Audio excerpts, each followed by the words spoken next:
Amigas, estamos de vuelta. Esto es Buenos Días por BPI TV. Hoy es jueves, son las 8:06 de la mañana con ese hermosísimo paisaje donde vemos el talento de nuestro maestro Jesús Soto. Nosotros le damos la bienvenida a este segmento del programa. Ahí vemos cómo transcurre el tránsito en la ciudad de Caracas. Así lo recibimos en Buenos Días. Justamente hoy jueves, hoy es junio 8, son las 8:06 de la mañana y está lista con nosotros nuestra compañera Gabriela Peroso para ponernos en perspectiva sobre los temas que son noticia en la región y especialmente en Venezuela. Tenemos mucha información para discutir con ella el día de hoy. Hola Gaby, buenos días, bienvenida. Buenos días, Marjorie. Caracas, Caracas. ¿Cómo me gusta esa ciudad? Parafraseando una Hermosísima. Además, canción. comenzamos relajadas para entrar en aguas profundas, porque no sé con qué quieres comenzar, si con el financiamiento de la campaña de Petro o con la visita de Karim Khan a Venezuela. No sé qué tienes en mente. Bueno, vamos a empezar con esa visita de Karim Khan, quien es el fiscal de la Corte Penal Internacional, porque yo creo que ese puede ser uno de los grandes dolores de cabeza que tiene actualmente Nicolás Maduro. Recuerda que ha estado de gira, fue a Brasil, fue a la toma de posición de Erdogan en Turquía, luego fue a Arabia Saudita, tratando entonces de hacer algún tipo de acuerdo petrolero. Él se encuentra de gira por el mundo entero, a pesar de que siguen casos penales en su contra aquí en Estados Unidos por tema de narcotráfico, por el tema de lavado de dinero. Sin embargo, él sigue por el mundo entero viajando sin ser capturado. El tema aquí es que cuando hablas de la Corte Penal Internacional, y siempre es bueno explicarlo al público, estás hablando de responsabilidades personales, Marjorie. ¿Y qué puede pasar con ese caso para que no nos desilusionemos y lo tengamos en su justa proporción? Cuando hablamos, por ejemplo, de la Corte Interamericana de Derechos Humanos, es como si fuera un juicio al Estado como tal, como institución, como figura, en donde se declara la responsabilidad de un Estado en la violación de derechos humanos o de algún tipo de derecho fundamental de un ciudadano. La Corte Penal Internacional atiende individualidades y lo que justamente están buscando es que haya responsabilidad personalísima en la figura del presidente de la República, en este caso Nicolás Maduro, y sus más fieles allegados que tienen función pública directa y que habrían cometido crímenes de lesa humanidad. ¿Qué son crímenes de lesa humanidad? Justamente las torturas, el asesinato, las ejecuciones extrajudiciales, el tema de las violaciones, de los abusos sexuales que se han cometido en cárceles del país. Hay que adicionalmente mencionar que ya el fiscal de la Corte Penal Internacional ha estado en Venezuela e incluso fue recibido por Nicolás Maduro con bombos y platillos, y ese mismo fiscal le dijo en su cara: te voy a investigar, este caso va a seguir su curso. Nicolás Maduro y toda su administración ha tratado de paralizar esta investigación a como dé lugar. No lo ha podido lograr. Karim Khan estaba en Colombia y ahora se espera que en las próximas horas llegue a Venezuela, pero no hay ningún tipo de información, Marjorie. Y eso me llama muchísimo la atención, porque él visitó Colombia, se conocía la agenda, porque obviamente se trata de una figura de peso y normalmente es recibida institucionalmente. No sabemos si Nicolás Maduro no quiere hablar de él porque precisamente le preocupa que esto siga avanzando. La investigación preliminar empezó en 2018. En el 2022 se recibieron más de 8.000 testimonios. Léase 8.000 testimonios de personas, de víctimas de todas estas violaciones que yo enumeraba. Y adicionalmente vemos cómo la Organización de Estados Americanos, Naciones Unidas, a través de un comité independiente, ha venido enumerando cada uno de los casos. Lo cierto es que ese fiscal puede volver a Venezuela a presionar aún más a Nicolás Maduro para que avance la investigación. Pero también, ¿qué puede pasar? esto puede demorar muchísimo más y a los venezolanos nos crea angustia. No se trata que al caso venezolano lo están retrasando más. Son procesos que han durado una década, hasta más de una década en otros países, y en este caso también puede pasar. Y también puede pasar que, como son responsabilidades personales, no necesariamente sea acusado directamente Nicolás Maduro, sino que se acuse, por ejemplo, a sus jefes militares, a sus jefes policiales. Eso también podría pasar en el medio de todos estos testimonios. Sin embargo, que ellos no lo hayan anunciado me llama poderosamente la atención, porque podría ser que son malas noticias para Nicolás Maduro y él no le puede cerrar las puertas al fiscal, porque obviamente es una figura de peso y adicionalmente es una investigación que todo el mundo respeta. Él puede estar ahorita tratando de volver a ser legítimo antes de esas elecciones de 2024, pero cuando nuevamente eres señalado por crímenes de lesa humanidad, seguramente varios países se van a hacer a un lado y no lo van a estar recibiendo con esos brazos abiertos o con honores como fue recibido hace apenas días en Brasil. Hay que estar muy pendientes de esta visita. Vamos a ver si no la ocultan demasiado. La vez anterior, a través de los canales del Estado, pudimos ver las declaraciones de ese fiscal, pero no sabemos si quieren ocultarlo, porque él puede nuevamente decirle varias verdades en la cara a Nicolás Maduro. Gaby, según tu experiencia como periodista, ¿es normal que un fiscal de la Corte Penal Internacional visite un mismo país con tanta frecuencia? Bueno, este fiscal ha estado muy activo, Marjorie, porque ha estado justamente en el tema de Ucrania, ha visitado Colombia, sería entonces su segunda visita a Venezuela. Cada uno tiene su manera, pero él decía, sobre todo en las declaraciones que daba en Colombia, que no podía dejar en manos de jueces y fiscales unas investigaciones tan trascendentales. Él se encarga de acusar a esos funcionarios públicos, ya no es al Estado, sino a individualidades, y es como que el que va autorizando y llevando esa acusación a feliz término. Obviamente van a ser unos jueces de la Corte Penal Internacional los que tomen finalmente la decisión. Él le toca recaudar todas esas evidencias y decir, mira, sí hay suficientes pruebas en contra de esta u otra persona. Entonces, me llama mucho la atención que esté, y eso obviamente pone en marcador amarillo. O sea, Venezuela es una de las prioridades de la Corte Penal Internacional. Sin embargo, tenemos que entender que los lapsos de esta Corte no se compaginan con la realidad. Hay casos que se han tardado demasiado, pero a través de esta legislación, de estas investigaciones, otros expresidentes y dictadores han sido finalmente detenidos. Entonces, yo creo que llama la atención que él visite Venezuela con frecuencia, como tú lo señalas, pero hay que ver qué puede pasar, porque obviamente no todo depende del fiscal, pero de que somos una prioridad para él, somos, y de que Nicolás Maduro ha tratado de frenar esta investigación de todas las maneras. Él ha puesto sobre la mesa, en la mesa de negociación en México, que le quiten estos cargos y allí él se hace elecciones libres. Es decir, esto sí le preocupa realmente, porque lo deja en indefensión en el mundo entero, porque es como una raya muy grande, como decimos los venezolanos, para él. Adicionalmente son crímenes de lesa humanidad. O sea, no solamente ya tendría cargos criminales en Estados Unidos, sino ya sería un señalado por crímenes contra sus ciudadanos. ¿Y se mantiene activa esa oficina en Caracas recibiendo denuncias y evidencias por parte de los ciudadanos? Bueno, estaba la oficina de Michelle Bachelet, ahora hay un nuevo comisionado de Naciones Unidas que se estaba activa. Él había pedido una oficina específica, eso no está muy claro. Ha sido todo...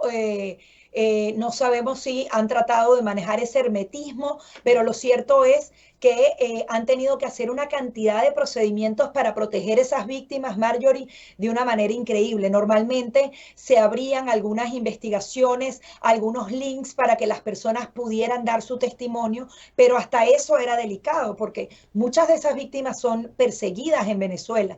Entonces, se ha tomado en cuenta el peligro que corren esas víctimas, las investigaciones y los interrogatorios no se están llevando en suelo venezolano, incluso muchas de esas evidencias viajan directamente a Europa para ser analizadas por otros especialistas, así que la oficina como tal no está haciendo ese trabajo de día a día. Ellos dijeron, sí, abre la oficina aquí. Acuérdate que Nicolás Maduro estaba tratando de probar que él efectivamente estaba haciendo la limpieza en casa. En teoría, él iba a poner en prisión a esos responsables de esas presuntas violaciones, los que cometieron abusos en las manifestaciones o las personas que estaban detenidas, pero obviamente se ve claro que no hay ningún tipo de investigación y no han habido responsabilidades. Entonces, ese tema de la oficina queda sin efectividad real, pero la Corte Penal sí está avanzando, además que tenemos una cantidad de especialistas que nos han venido ayudando desde 2018 para documentar todo lo que pasa sin que esas víctimas puedan tener mayores consecuencias. Gaby, otra noticia que está en el tapete tiene que ver con la filtración de estos audios que apuntan a un presunto financiamiento ilegal de la campaña del presidente Gustavo Petro. ¿Qué información tienes sobre las reacciones que ha generado estos señalamientos? Bueno, parece que Venezuela está en todas partes, incluso dentro de esas grabaciones o de lo que ha dicho Armando Benedetti, quien era el embajador de Colombia para Venezuela. Se dice, él amenaza con revelar que habría recibido incluso dinero directamente de Nicolás Maduro. A mí me surge la duda fundamental. Sí, obviamente Nicolás Maduro, como se hace presentar en la comunidad internacional, es asediado por todo el tema de las sanciones. ¿Cómo es que puede dar 15.000 millones de dólares? Por lo menos es una de las cifras que se habla en Colombia para una campaña electoral, para ganar los votos de la costa colombiana. No sabemos bien cómo sería ese financiamiento por parte de Nicolás Maduro. Obviamente surge la duda. Si varios funcionarios del gobierno de Nicolás Maduro han sido señalados de actividades relacionadas a el narcoterrorismo, si el dinero entonces viene de fuentes ilegales. Obviamente eso todavía no lo podemos determinar, no podemos ahondar en eso, simplemente claro, es todo eso está en investigación, Gaby. Vamos a ver si incluso está en investigación, Marjorie, porque ¿qué pasó? Armando Benedetti, en teoría, era una de las figuras fundamentales de la campaña de Gustavo Petro, quien ganó la presidencia de Colombia. Él y otra mujer, que es justamente la contraparte, que al parecer era niñera, que formaba parte del círculo más cercano a Gustavo Petro, tuvieron una discusión telefónica. Él incluso amenaza con revelar una cantidad de cosas porque él se siente execrado.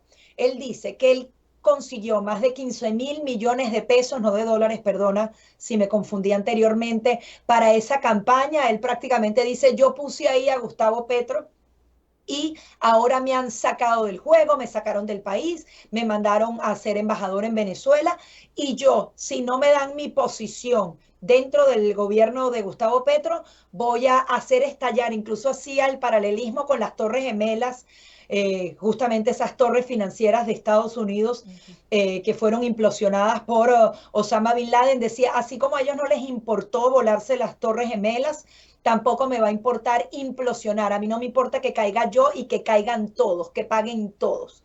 Y hablaba entonces de un financiamiento irregular. ¿Qué pasa?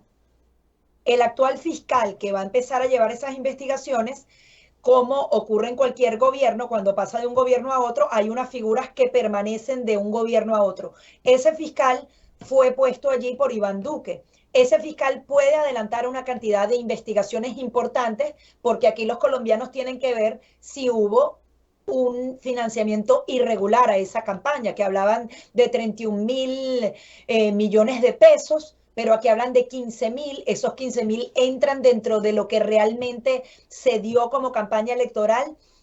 4 meses antes de que empezara la campaña electoral, ya Gustavo Petro estaba haciendo una cantidad de movilizaciones y eso no lo está reportando dentro de la campaña. Ellos necesitan saber si hubo un financiamiento irregular, ilícito a esa campaña. Ahora, ¿esto puede tener una consecuencia en la trayectoria de Petro en este momento que ya es presidente?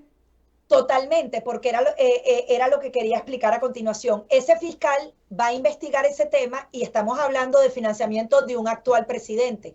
Si se consigue dinero ilícito, obviamente podrían haber consecuencias para él e incluso para miembros del Congreso de Colombia que están siendo mencionados en estas filtraciones, en estas llamadas y en estas amenazas. Obviamente es el dicho de una persona, hay que investigarlo. El fiscal lo va a investigar. Pero ¿qué está haciendo Gustavo Petro? Y eso lo vivimos los venezolanos clarito. Ya está diciendo que ese fiscal, acuérdate que los fiscales tienen que acusar, es decir, enfrentarse para investigar. Él forma ahora parte de la oposición, así lo mencionan, como lo descalifica como fiscal y lo pone como figura de oposición para justamente deslegitimarlo como funcionario. Él tiene un tiempo para hacer esa investigación y la tiene que hacer muy rápidamente, porque si esa investigación no llega a feliz término rápido, le toca a Gustavo Petro nombrar al nuevo fiscal. Y obviamente Gustavo Petro va a nombrar un fiscal que no lo investigue más, que paralice cualquier tipo de investigación. Es decir, en Colombia hay una carrera contra el tiempo para que se den resultados fundamentales sobre si hubo un financiamiento ilícito de esa campaña electoral y va a depender entonces de la figura del fiscal actual y no del que viene. Y adicionalmente el tema de la separación de poderes. Gustavo Petro está aprovechando esta oportunidad para tratar de decir que todo esto es un tema político, desviando la atención, pero lo cierto es que se tiene que investigar. Y aquí en Estados Unidos pasó algo, una audiencia en la Cámara de Representantes. María Elvira Salazar, la representante hispana, fue muy tajante porque le quitaron la visa a Armando Benedetti de una manera récord durante todas estas escuchas, diciendo que había utilizado su pasaporte diplomático de una manera errada. Ella le llama la atención, ella dice que alguien de Gustavo Petro, de su administración, llamó directamente al gobierno de Estados Unidos para que le quitaran esa visa y que esa persona debería venir a declarar a Estados Unidos o que Estados Unidos la debe proteger para que cuente sobre el financiamiento de esa campaña política, porque si hay dinero ilegal, él realmente es un presidente legítimo, es una de las dudas que surge. Sin embargo, Brian Nichols, que es el subsecretario de Estado para Asuntos del Hemisferio Occidental, dijo, si él declara, lo tiene que hacer en su país,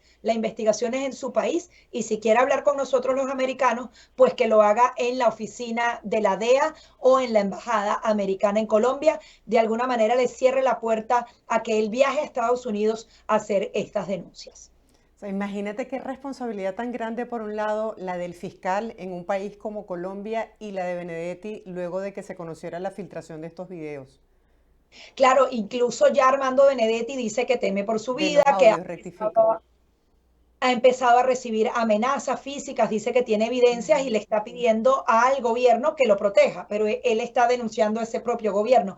Ahí al final es lo que siempre pasa en nuestros países y es muy doloroso, o sea, no puedo defender a ninguno, realmente se trata de una batalla de dinero y de poder y obviamente él traiciona porque se siente traicionado, pero si él estuviera en la buena, obviamente siguiera amando a Gustavo Petro y protegiéndolo y haciendo todo el lobby político que hizo a favor de él y también de Nicolás Maduro. Y esa es otra cosa. Nicolás Maduro entonces hizo que Gustavo Petro llegara al poder y por eso entonces es que lo están tratando con tantos honores y abriéndole las puertas del escenario internacional. Sería muy triste que eso esté pasando y ojalá que se investigue. El tema aquí es que en Latinoamérica las cosas siempre se quedan a mitad de camino. Pasando a otro tema que tiene que ver ahora con las relaciones entre Estados Unidos y Venezuela, brevemente, porque sabemos que te tienes que ir, tras ser nombrado este jefe de la misión de la Embajada de los Estados Unidos para Venezuela, Francisco Palmieri, él aseguró que su país va a seguir apoyando a Venezuela para que supere esta crisis humanitaria. ¿Cuál es tu impresión de sus declaraciones, Gaby? Sí, bueno, él ya asumió el poder porque James Story ya se retiró, incluso ya se encuentra en suelo estadounidense. Él ahora asume justamente la jefatura diplomática porque no figura como embajador. Pero daba un mensaje que me llamaba mucho la atención porque trató de conectar mucho con los venezolanos. Recordemos que James Story estuvo muy conectado Sí. a los venezolanos, él realmente se hizo un venezolano más. Muy Y querido. muy querido y sí, o sea, realmente conectó muchísimo y además tenía este halo embajador. Este también apunta a eso, a decir, mira, yo viví en Venezuela un año, conozco tus bellezas naturales, conozco al venezolano y daba ayer ese mensaje diciendo, o sea, soy parte y te conozco y voy a trabajar por ti, y hablaba de ese tema humanitario a través de la negociación, lo que dibuja justamente que va a mantenerse la política actual de la administración de Joe Biden de seguir impulsando esas negociaciones. Ojalá se reinicien porque cada vez está más cerca ese 2024 y esas primarias, y no existe ningún tipo de garantía para los venezolanos y han seguido bajándose poco a poco esas sanciones, así que vamos a ver si esta figura, una nueva figura dentro de la jefatura o de la diplomacia estadounidense para Venezuela, pueda destrancar un poco el juego y se sienten a que haya algún tipo de garantía para todos los venezolanos, los votantes que queremos esas elecciones libres y justas. No sabemos si las vamos a alcanzar, pero bueno, todo nuevo comienzo podría traer cosas positivas para el país. Así es, Gaby, un abrazo grande, feliz día para ti, gracias por este análisis.